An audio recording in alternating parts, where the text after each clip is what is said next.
Here's your premium post-market report for the E-mini S&P 500 for October 9th, 2013. You can see that the ES opened the session with early strength this morning and basically rallied off that 1663 level, which was the overnight low.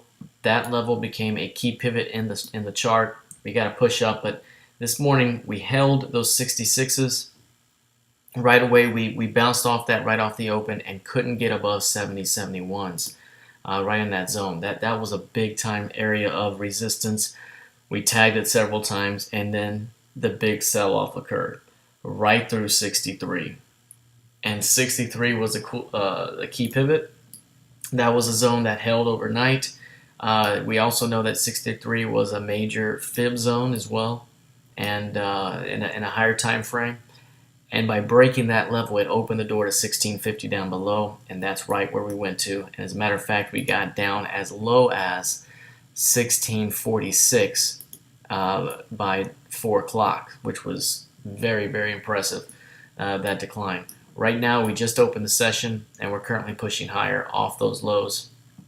So that's something to consider. But right now, the overall trend has been down. We finally broke that tightly coiled range to the downside, and that could lead to much more weakness ahead.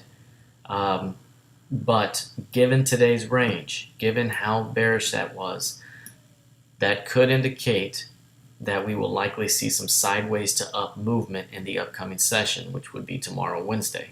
So just look for some potential sideways to up movement, very tight coil range. But overall, you want price to stay below 1663. If you're a bear, any retest of that area could be sold, and you could see another round of weakness back toward 1625. So if we go up to a daily chart, you can see I talked about this upper trend line or this lower trend line in our prior report. We got a break of that line, and that's what I mean. Once we broke 50 there, or we're getting down, we broke that line and we got below 50. This next support level is 1625. That's the next area to go for a test. And that's a clear violation of this line as of right now. Usually what you want to see is price drop a significant amount away from the break, come back to a retest of the break point, and then sell off. That would be a kiss of death pattern that leads to another round of weakness. Now what I want you to look at is this weekly chart. Take a look at this weekly chart over the last 5 years or so, 2009 bottom, 2010 all the way through 2013 right now.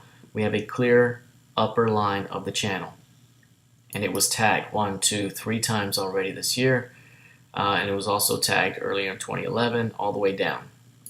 The lower line of this lower trend line, which goes from the 2000 line low to the 2011 low, comes up as well, and right now we're breaking this early line. So if we have this upper line here and it's the channel and we're headed back down, you can see how price traded around this channel the last time around. Kind of a head and shoulder pattern and then drop. Look at what we're forming right here. Same type of pattern, only we have 3 highs here. The same type of pattern. So if we break this thing to the downside, we could be looking at a very sharp move back toward this lower line, which means we could be headed back toward the 1450s, 1440s, which is quite significant, depending upon how long it takes to get there, 1450. And that would be a major, major move that could have longer-term buying implications. So this is a channel that we want to continue to watch very closely moving forward, heading into tomorrow's market. As of right now, the current downtrend indicates that further overall weakness is likely to be seen. So if we look at kind of the developing pivot range here, you can see we have a lower value relationship heading into tomorrow's market. So if we rally up into the top of this pivot range here, which would be 58, 58.75, that could be a spot to sell on the way down in the short term. Overall, you want to stay bearish below 1663. The bulls really need to get back above 63 just to have a shot, but they really need to break above 70s. That's all for right now. Let's see how this plays out.